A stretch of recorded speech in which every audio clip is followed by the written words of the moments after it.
మన శరీరం ప్రకృతి ప్రతిబింబమని తెలుసా? ఈ జగత్తు మొత్తం 5 తత్వాలతో నిర్మితమైంది. భూమి, నీరు, అగ్ని, గాలి, ఆకాశం. అదే పంచభూతాలు మనలో కూడా ఉన్నాయి. మన శరీరానికి ఆధారం భూమి, మన జీవానికి ప్రవాహం నీరు, మన శక్తికి మూలం అగ్ని, మన శ్వాసకు ఆధారం గాలి, మన చైతన్యానికి విస్తారం ఆకాశం. ఇవి బయట ప్రకృతిలో ఉన్నట్లే మనలో పంచకోశాల రూపంలో నివసిస్తున్నాయి. అన్నమయ కోసం భూమి, ప్రాణమయ కోసం జలం, మనోమయ కోసం అగ్ని, విజ్ఞానమయ కోసం వాయువు, ఆనందమయ కోసం ఆకాశం. మన చేతివేళ్లలో కూడా పంచభూతతత్వం నిక్షిప్తమై ఉంది. ఆ శక్తిని జాగృతం చెయ్యగలిగితే మన చేతికి ఎంతో శక్తి ఏర్పడుతుంది. ఆ చేతిలో ఏదో మహత్తుందని చెప్పడానికి ఏర్పడడానికి కారణం ఇదే. బొటనవేలు అగ్నితత్వానికి, చూపుడువేలు వాయుతత్వానికి, మధ్యవేలు ఆకాశతత్వానికి, ఉంగరపు వేలు భూతత్వానికి, చిటికిన వేలు జలతత్వానికి సంకేతం.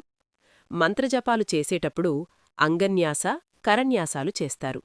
ఈ ప్రక్రియలో చేతివేళ్ల మొదలునుంచి కొనవరకు సున్నితంగా తాకుతారు.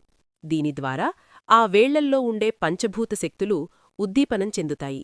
తద్వారా మనిషిలో ఆత్మచైతన్య శక్తి జాగృతమవుతుంది. అలాగే ఆశీర్వచనం తీసుకునేటప్పుడు కూడా హస్తమస్తక సంయోగం ద్వారా శక్తి ప్రసారం జరుగుతుంది. అందుకే సాధకులైన పెద్దలనుంచి ఆశీర్వచనం తీసుకోవాలని చెప్పారు. ఈ సృష్టి మొత్తం పంచభూతాల కలయికతో ఏర్పడిందే. సృష్టికి ఆధారమైన ఈ పంచభూతాలు మానవ శరీరం వాటితోనే ఏర్పడింది. శరీరంలోని వివిధ భాగాల్లో వివిధ తత్వాలు, శక్తుల రూపంలో ఇవి కేంద్రీకృతమై ఉంటాయి. మనిషి స్థూల శరీరానికే కాదు, సూక్ష్మ శరీరానికి కూడా ఇవే ఆధారం.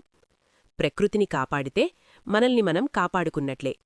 ప్రకృతిని గౌరవిస్తే జీవితం సమతుల్యమవుతుంది. ప్రకృతిని ఆక్రమించకండి, ఆరాధించండి. పంచభూతాలకు నమస్కారం, ప్రకృతికి వందనం, జీవితానికి సమతుల్యం. హాయ్ ఫ్రెండ్స్, చాలా థ్యాంక్స్ మా వీడియోస్ ఇంతగా ఆదరిస్తున్నందుకు. మీకు ఈ టాపిక్ నచ్చినట్లయితే, ఇంకా డీప్గా తెలుసుకుందామనుకుంటే కమెంట్ చేయండి. ఈ టాపిక్ ప్రతి ఆదివారం ఒక వీడియో చేస్తాను. మీ ఏన్షియంట్ సిబ్లింగ్స్ని ఫాలో చేయండి, కమెంట్ చేయండి, లైక్ చేయండి, షేర్ చేయండి.